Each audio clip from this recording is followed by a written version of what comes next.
Hi friends and subscribers, welcome back to my YouTube channel. This is Daniel Rosal and this YouTube channel covers everything related to Israel and Jerusalem. Recently I uploaded a few videos talking about the demographics of Israel. As I explained, Israel is quite a densely populated country with 16 cities with 100,000 residents or more packed into a tiny sliver of the Mediterranean coast that's only about a quarter the size of Ireland. The central tenet upon which the State of Israel was founded in 1948 was that of political Zionism. Zionism advocates for the idea that the Jews should have a state of their own in the same piece of world where Judaism is indigenous to and from which it emerged before the Jews were expelled in the 8th to 6th centuries BCE.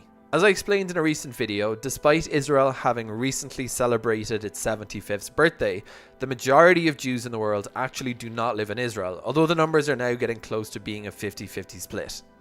The Jewish Agency estimated last September that there were 15.3 million Jews living in the world. The Jewish population in Israel is just a little over 7 million. This means that there are about 8.3 million Jews living in other countries besides Israel.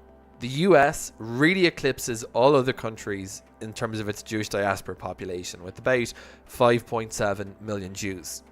That leaves only an additional 2.6 million Jews spread across different countries, including places like France, Turkey, the UK, Canada, and elsewhere. But what would the situation be if every Jew on the planet were to answer the call of Zionism tomorrow and get on a flight to Israel? This is a theoretical scenario that had always interested me. Is a country even big enough to handle that many people?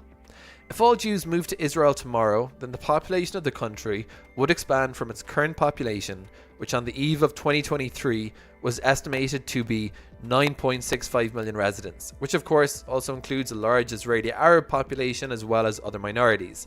We'd need to accommodate 8.3 million Jews from the diaspora.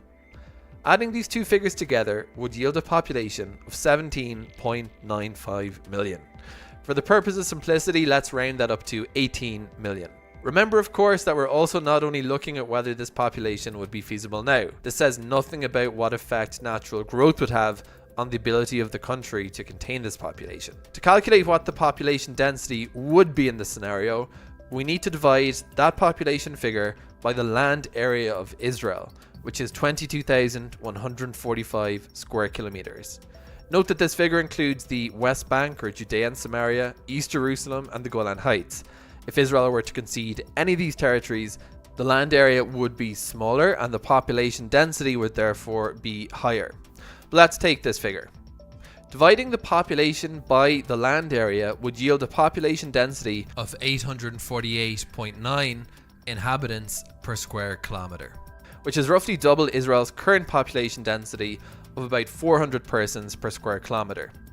Is there any precedent for that? There definitely is if we consider the likes of city-states. Macau, for instance, has more than 500,000 people squished into a land area of only 33 square kilometers. This yields a mind-boggling population density of almost 21,000 residents per square kilometer, the highest in the world by quite a stretch. Singapore is not quite as extreme at around 7,600 residents per square kilometer, and Hong Kong is at around 6,800. The first country I could find on the population density list that's more of a classical country and less of a city-state is Bangladesh. Bangladesh has a population of about 169 million, but its size is only 148,000 square kilometers. This gives it a population density of just over 1,100 residents per square kilometer. Malta also has a surprisingly high density of 1,667 residents per square kilometer. So here's the summary. If all Jews were to move to Israel tomorrow, the country's population would mushroom overnight to about 18 million residents. Israel would need to absorb and find room for an additional 8 million people. This may require exploring long-touted approaches such as building new cities in the largely undeveloped parts of the country like the Negev and Judean deserts, or converting relatively small cities like Jerusalem, which only has about 1 million residents, into veritable megacities. If all this were to happen, Israel would have a population density of about 800 residents per square kilometer. That would be among the highest on the planet, although there is present-day precedent for territories which hold far more citizens than that. I hope this video has been interesting, perhaps thought-provoking.